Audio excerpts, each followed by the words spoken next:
Good morning sir. Good morning. मैं जानना चाहती हूँ कि हम सिचुएशन को बिल्कुल ऐसे कैसे देखें कि हमें सिचुएशन से बाहर निकलना है। कि मान लो हमारे पास बार बार कोई प्रॉब्लम आ रही है, हम उसे फेस कर रहे हैं, फिर जो आसपास के हमारे सराउंडिंग्स के लोग हैं वो भी टाउंटिंग कर रहे हैं हम पर, नहीं तुमने पहले भी ऐसे किया था, अब फिर तुम फेल हो जाओगे इसमें। तो वहाँ जा करके हम स्टक हो जाते हैं और फिर हमारा कॉन्फिडेंस लूज हो जाता है। हम एग्जैक्टली कहाँ स्टक हो जाते हैं, जिसको आप जो वर्ड यूज कर रहे हो स्टक हो जाते हैं, मतलब आप कह रहे हो कि हम अपनी थिंकिंग में स्टक हो जाते हैं। थिंकिंग में स्टक हो जाते हैं, राइट? कि हम ओवर थिंकिंग में चले जाते हैं। ओवर थिंकिंग कि हम बैठे बैठे बस सोचते रहते हैं कि ऐसा क्यों हुआ, क्या हुआ, ऐसा नहीं होना चाहिए, कि हमारे में कुछ कमी ऐसा हो गया तो क्या होगा, वैसा हो गया तो क्या होगा, मैं दोबारा भी ट्राई किया नहीं हुआ तो क्या होगा। हम जानते हैं कि पहले भी ऐसा हुआ था, फिर हमने उसे ओवरकम कर लिया, लेकिन बार बार वही चीज आते आते फिर वही ब्रेन का जो कंफर्ट जोन है हम फिर वहीं स्टक होने लगते हैं। और जिस कंफर्ट जोन की आप बात कर रहे हो वो एक्चुअल में ओवर थिंकिंग वाला जोन है। ओवर थिंकिंग वाला जोन है, मतलब बैठे बैठे बस सोचते रहते हैं जैसी हमारी कंडीशनिंग हुई है, कर कुछ नहीं पाते हैं। करते भी हैं तो थोड़ा सा करना शुरू करते हैं, उसके बाद वापस से वो थॉट्स हमारे ऊपर हावी हो जाते हैं। राइट? यही आप कह रहे हैं। राइट सर, प्रॉब्लम जो है इतनी ज़्यादा, क्योंकि एक्चुअली क्या लाइफ में अगर कुछ अच्छा होता है तो शायद हम प्रॉब्लम से इजीली निकल जाते हैं, बट बैक टू बैक जब आपको फेलियर्स ही मिल रहे हैं उस टाइम पे भी आपको फिर दिखना ही बंद हो जाता है कि हाँ, निकलने का भी कोई रास्ता है। प्रॉब्लम सबसे बड़ी पता है क्या है? कि सबको यही लगता है कि हमारी प्रॉब्लम सबसे बड़ी है। अगर यहां पर मैं एक एक करके सबको बोलूं कि आप बताओ कि आपकी लाइफ में क्या क्या प्रॉब्लम्स आई या अभी क्या प्रॉब्लम्स चल रही है, तो आई एम श्योर कोई सोच भी नहीं सकता कि अच्छा ऐसी ऐसी प्रॉब्लम्स भी कोई फेस कर सकता है क्या। तो इन प्रॉब्लम्स के बावजूद भी कुछ लोग आगे बढ़ पाते हैं, कुछ नहीं बढ़ पाते हैं। That is the big question कि एग्जैक्टली हम स्टक कहां पर होते हैं। क्या हम एक्चुअल में लाइफ में प्रॉब्लम्स में फंसते हैं या उन प्रॉब्लम्स को लेकर के जो हमारी थिंकिंग है वहां फंसते हैं? सबसे पहले ये चीज हमको क्लियर होना चाहिए। तो जो हम कह रहे हैं फंस गए हैं, हम एक्चुअल में प्रॉब्लम्स में नहीं फंसे हैं, क्योंकि प्रॉब्लम्स तो सबकी लाइफ में है।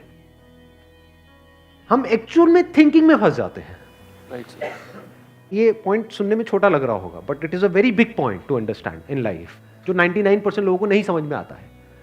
हम क्या समझते हैं कि हम प्रॉब्लम्स में फंस गए हैं, क्योंकि the moment you say that, तो जब तक प्रॉब्लम्स रहेगी तब तक आप फंसे रहोगे। और प्रॉब्लम्स कब तक रहेंगी? लाइफ टाइम, जब तक लाइफ रहेगी। Right. But the moment you से कि मैं प्रॉब्लम्स में नहीं फंसा हूं, प्रॉब्लम्स मतलब लाइफ में नहीं फंसा हूं, मैं लाइफ के बारे में जो मेरी थिंकिंग है उधर मैं फंस गया हूं जाकर के। अब मैं उस थिंकिंग को कैसे चेंज करूं? Right. If you say that, तो वो आपके हाथ में पूरा कंट्रोल है। But if you ask me this question कि मेरी लाइफ की जो प्रॉब्लम्स हैं वो कैसे सॉल्व हो, तो उसका कोई जवाब नहीं है, क्योंकि वो कभी नहीं होगा। आज आपकी एक प्रॉब्लम है, वो सॉल्व हो भी जाएगी, कल कोई और प्रॉब्लम आ जाएगी, परसों कोई और आ जाएगी, फिर कोई और आ जाएगी, फिर कोई और आ जाएगी। Right sir. तो कैसे हम अपनी थिंकिंग को चेंज करें? सिंपल। थिंकिंग चेंज हो गई तो सब चेंज हो जाएगा। सब चेंज हो जाएगा, क्योंकि प्रॉब्लम्स को देखने का नजरिया बदल गया तो प्रॉब्लम बदल गई। एक बंदा जिसकी थिंकिंग नहीं फंसी हुई है, उसको आप चारों तरफ से फंसा दो, वो निकल जाएगा। लेकिन जिसकी थिंकिंग फंसी हुई है, उसको आप जा करके दुनिया जहान के सारे रिसोर्सेज दे दो, पूरा का पूरा खजाना भी दे दो, तब भी वो नहीं निकल पाएगा, तब भी रोएगा बैठ करके कि क्या मेरे को चारों तरफ खजाने से कैद कर दिया। अरे भाई, खजाना है, कैद नहीं है। देखा ना ऐसे लोगों को जिनके पास में सब कुछ है लेकिन रोते रहते हैं। तो सब कुछ मिलना इज नॉट अ सॉल्यूशन। जिनकी लाइफ में कोई प्रॉब्लम नहीं है वो भी रो रहे हैं। सो अब आता है कि इसका सॉल्यूशन क्या है, कि we are stuck in our thought process, how to get out of it. तो सबसे पहली चीज ये समझनी है, ज्यादा सोचने से कुछ नहीं होता है, सही सोचने से होता है। अभी सही सोचना क्या है? What is right thinking? Positively, not positively सोचना। इसको भी ध्यान से समझ लेना। पॉजिटिव सोचना क्या सही सोचना होता है? फॉर एग्जाम्पल, आगे आप जा रहे हो, किसी जंगल में हो और आगे दलदल है और आप पॉजिटिव सोच रहे हो, मेरे साथ में कभी कुछ गलत हो ही नहीं सकता, मैंने ताबीज पहना हुआ है, ये मुझे बचाएगा। बहुत लोग हैं बहुत पॉजिटिव है लाइफ को लेकर के, बट क्या उनकी सोच सही है? अभी सही सोचना क्या है? सर मेरे हिसाब से मतलब इंटेलिजेंसी से सोचना, कि मतलब कुछ ऐसा सोचे कि आगे जाके हमें कोई हानि ना हो, कि एक इंटेलिजेंट माइंड से सोचे। अभी इंटेलिजेंट क्या है और फूलिश क्या है? एक है फूलिश तरीका सोचने का, बेवकूफों की तरह सोचना, एक है इंटेलिजेंस के साथ में सोचना। What is intelligence? जिसको हम इंटेलिजेंस कहते हैं वो इंटेलिजेंस क्या है? साइंस को इंटेलिजेंस कह सकते हैं? नहीं कह सकते। नहीं कह सकते। तो किसको कहोगे? सुपरस्टिशंस को इंटेलिजेंस कहोगे? सुपरस्टिशंस मतलब क्या? बिलीफ, कुछ भी मान रखा है उसको पकड़ के बैठे हुए उसके हिसाब से एक्ट कर रहे हैं। उसको इंटेलिजेंस कहोगे या साइंस जिस तरीके से आगे बढ़ रही है उसको इंटेलिजेंस कहोगे? एग्जैक्टली। तो साइंटिफिक वे ऑफ थिंकिंग समझना पड़ेगा, वो क्या है, उसको अपनी लाइफ में लगाना पड़ेगा, तब आप कह सकते हो आपकी जो थिंकिंग है वो सही है।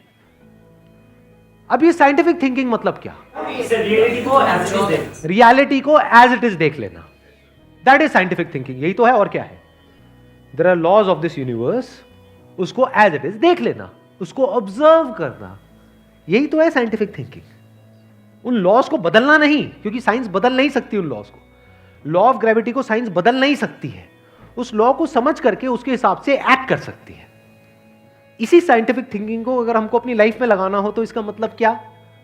एक थिंकिंग हो सकती है लाइफ से रिलेटेड, जो भी आपके दिमाग में कचरा भरा पड़ा है बचपन से लेकर के आज तक, जैसा आपको समझाया गया है लाइफ के बारे में। किसने समझाया है? वो लोग जो खुद नहीं समझते, लाइफ के बारे में अपने अपने बिलीव्स बनाए हुए हैं, अपने अपने स्टैंड पॉइंट से लाइफ को देख रहे हैं। फॉर एग्जाम्पल, कोई हिंदू है तो एक तरीके से लाइफ को देख रहा है, कोई मुस्लिम है तो अलग तरीके से लाइफ को देख रहा है, क्रिश्चियन है तो अलग तरीके से देख रहा है। क्या सही है इन तीनों में से? कि तीनों को सही थिंकिंग कह सकते हैं? ना, क्योंकि आपस में लड़ झगड़ रहे हैं। साइंस में कोई लड़ाई झगड़ा होता है? अगर मैं किसी साइंटिफिक फैक्ट के बारे में बात करूंगा, क्या कोई हिंदू, मुस्लिम, क्रिश्चियन आकर के आपस में लड़ सकते हैं? नहीं। तो ये सही थिंकिंग है। एक है जो हमें सही लगता है, एक है जो सही होता है। दोनों में जमीन आसमान का फर्क है। एक है जो आपको सही लगता है, एक है जो सही है। तो साइंटिफिक थिंकिंग का मतलब क्या, अगर इसको हमको लाइफ में लगाना हो तो, यानी लाइफ को आप एज इट इज देखो, ऑब्जर्व करो, फिर उसके बारे में सोचो। This is scientific thinking. और ये जो फंडा जिसकी मैं बात कर रहा हूं, इसको आप लाइफ के किसी भी एस्पेक्ट में लगा सकते हो। इसको बिजनेस में लगा सकते हो, इसको जॉब में लगा सकते हो, इसको रिलेशनशिप में लगा सकते हो, इसको हेल्थ में लगा सकते हो। बिजनेस क्या है अगर रियलिटी को एज इट इज देखना नहीं है तो? अब ये जो आपने कहा कि बिजनेस में सब झूठे भरे पड़े हैं, क्या ये सच है या आपका अपना एक स्टैंड पॉइंट है? अभी इन्होंने बोला कि बिजनेस में सब झूठे भरे पड़े हैं। अभी ऐसे ही यहाँ पे मैं अलग अलग लोगों से अलग अलग बातें पूछूंगा ना, तो सब बड़े कॉन्फिडेंस से बोलेंगे, as if they know it for sure. जैसे मैं पूछूंगा, हाँ भाई यहाँ पे किसी मेल का किसी का ब्रेकअप हुआ होगा, तो सारी लड़कियां ऐसी होती हैं, सब धोखेबाज हैं। ऐसे ही कोई लड़की से पूछूंगा, वो आकर के बोल देगी, सर ये तो मर्द जात तो है ही ऐसी, इससे कुछ हो ही नहीं सकता। क्या ये सच है या आपका अपना एक स्टैंड पॉइंट है, अपना आपका एक बिलीफ है? तो ध्यान से समझ लेना, इसका जो सबसे पहला स्टेप है वो है अंदर जो भी कुछ पड़ा हुआ है आपके, जो भी आपने मान रखा है उसको छोड़ दिया। अब आप हल्के फुल्के हो गए, अब एज इट इज देखा लाइफ को, लाइफ को ऑब्जर्व किया as life, not my life. For example, anger, क्या एंगर आपका है? बट आप एंगर का सोल्यूशन कैसे निकालते हो? मुझे गुस्सा आता है, मुझे गुस्सा नहीं करना है। कभी भी आप एंगर का ऐसे सोल्यूशन निकाल ही नहीं सकते। सिर्फ आपको आता है गुस्सा या सबको आता है? सबको आता है। तो क्या एंगर सिर्फ आपकी प्रॉब्लम है या एंगर एक लाइफ की प्रॉब्लम है? Fear, if you can look at fear, not your fear और माई फियर, फियर, डर है ना, वो डर क्या है? Can you look at it? इसको बोलते हैं साइंटिफिकली चीजों को देखना। रिलेशनशिप, नॉट माई रिलेशनशिप और योर रिलेशनशिप, रिलेशनशिप। तो इस तरह से जब हम चीजों को देखते हैं ना, not from a subjective point of view but from an objective point of view, जैसे एक साइंटिस्ट देखता है, जैसे एक साइंटिस्ट ऑब्जर्व करता है, वहां पे ना खुश हुआ जाता है, ना परेशान हुआ जाता है, ना पॉजिटिव हुआ जाता है, ना नेगेटिव हुआ जाता है। This positive and negative is your stand point, is a subjective point of view. In objective reality, उसमें खुश क्या होना है और दुखी क्या होना है, वहां पर सब कुछ क्लियरली नजर आ रहा होता है। वहां पे कभी भी हमारी थॉट प्रोसेस स्टक नहीं होती है, हम फंस ही नहीं सकते। बिलीफ्स में आप गारंटेड फंसोगे।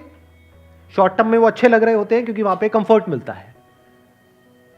जो भी हमने मान रखा है, अगर उसको पकड़ करके हम बैठे रहें और उसमें गोल गोल घूमते रहें तो बड़ा कंफर्ट मिलता है, लेकिन आगे जाकर के वो हमको फंसा देता है, एंटैंगल्ड कर देता है। बट जो रियलिटी है वो धीरे धीरे धीरे धीरे आपको आजाद करती रहती है, जितना आप रियलिटी को समझ जाते हो उस लेवल तक। यानी कि अगर इसको मैं पूरा समअप करूं, जो भी मैंने अब तक कहा है उसको, ये सेशन शुरू कहाँ से हुआ था? फेलियर से हुआ था कि एक के बाद एक हमने लाइफ में बहुत सारे फेलियर्स फेस करे हैं।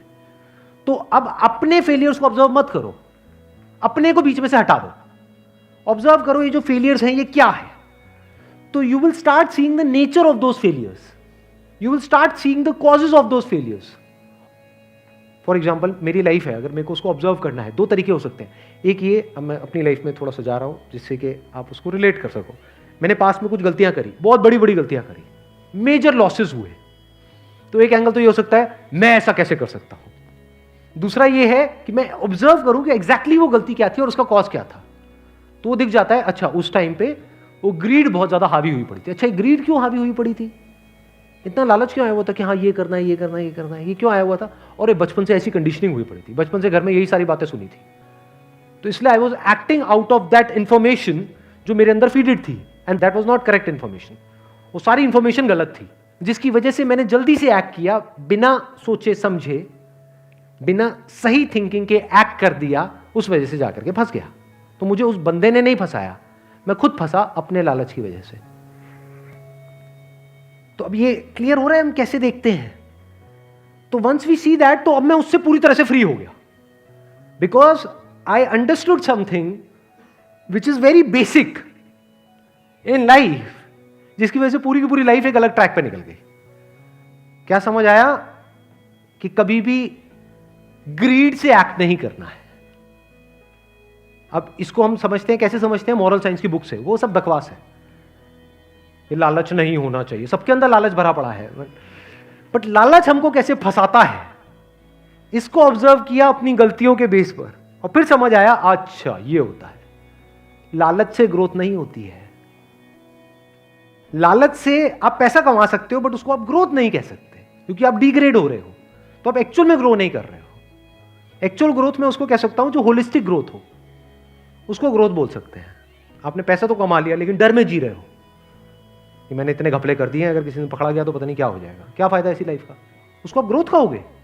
Can you call it growth? ना। तो लालच से ग्रोथ नहीं होती। तो ये चीजें समझना बारीकी से, स्टेप बाय स्टेप, तो आप गलतियों का पूरा नेचर समझ सकते हो। The nature of mistakes, the kinds of mistakes, the types of mistakes, और उनके कॉजेस क्या होते हैं। और जैसे ही हमको ये सब समझ आ जाता है और साफ दिखने लग जाता है, तो वो गलतियां होनी हमसे बंद हो जाती हैं। और जितनी भी गलतियां हो सकती हैं, उन सबके अगर नेचर समझ आ जाते हैं, तो गलतियां होने की पॉसिबिलिटी फ्यूचर में ऑलमोस्ट खत्म हो जाती है। प्लस जब समझ आ गई है उसकी रियलिटी, तो वहां पे ओवर थिंकिंग के लिए जगह नहीं होती है, आप थिंकिंग में स्टक नहीं होते हैं। Wish you all the very best, thank you so much for coming.